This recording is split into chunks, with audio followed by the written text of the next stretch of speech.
സംസ്ഥാനത്ത് കേരള സിലബസിലെ സ്കൂൾ തല ക്രിസ്മസ് പരീക്ഷയുടെ ചോദ്യപേപ്പർ ചോർന്നെന്ന് പൊതുവിദ്യാഭ്യാസ മന്ത്രി വി ശിവൻകുട്ടി.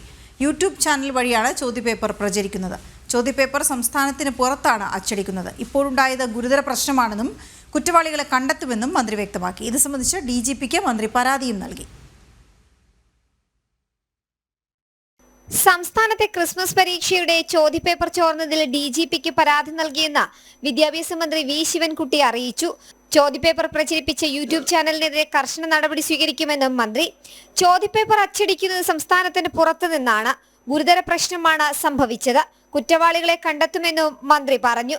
സംഭവത്തിൽ വിദ്യാഭ്യാസ വകുപ്പ് യോഗം വിളിച്ചിട്ടുണ്ട്. 10ാം ക്ലാസ്സിലെ ഇംഗ്ലീഷ്, +1 കണക്ക് ചോദ്യപേപ്പറുകളാണ് യൂട്യൂബിൽ പ്രചരിച്ചത്.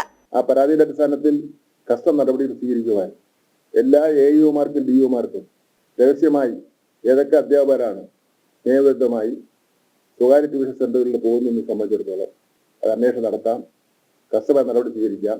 എന്ന് മാത്രമല്ല, ഇതിന്റെ അന്വേഷണം അവരിലേക്ക് വ്യാപിക്കും. അവരിലൂടെയാണല്ലോ ഇത് പുറത്തു പോകാൻ വേണ്ടി കഴിയുന്നത്. എന്തായാലും അത്തരക്കാരെ കണ്ടുപിടിക്കപ്പെട്ട അത്തരക്കാരെ പൊതുവിദ്യാഭ്യാസ വകുപ്പിൽ വെച്ചുകൊണ്ടിരിക്കാൻ വേണ്ടി പറ്റില്ല. സ്വകാര്യ ട്യൂഷൻ സെന്ററുകളിൽ ജോലി ചെയ്യുന്ന അധ്യാപകരിലേക്ക് അന്വേഷണം വ്യാപിപ്പിക്കുമെന്നും ഇവരുടെ വിവരം സർക്കാർ ശേഖരിക്കുമെന്നും മന്ത്രി അറിയിച്ചു. ട്യൂഷൻ സെന്ററുകളിലേക്ക് കുട്ടികളെ ആകർഷിക്കാൻ ചോദ്യപേപ്പർ ചോർത്തിയെന്നാണ് പ്രാഥമിക നിഗമനമെന്നും മന്ത്രി വ്യക്തമാക്കി. അതേസമയം പരീക്ഷ മാറ്റിവെക്കണമോ എന്നതിൽ വിദ്യാഭ്യാസ വകുപ്പ് തിങ്കളാഴ്ച തീരുമാനമെടുക്കും. ജനം, തിരുവനന്തപുരം.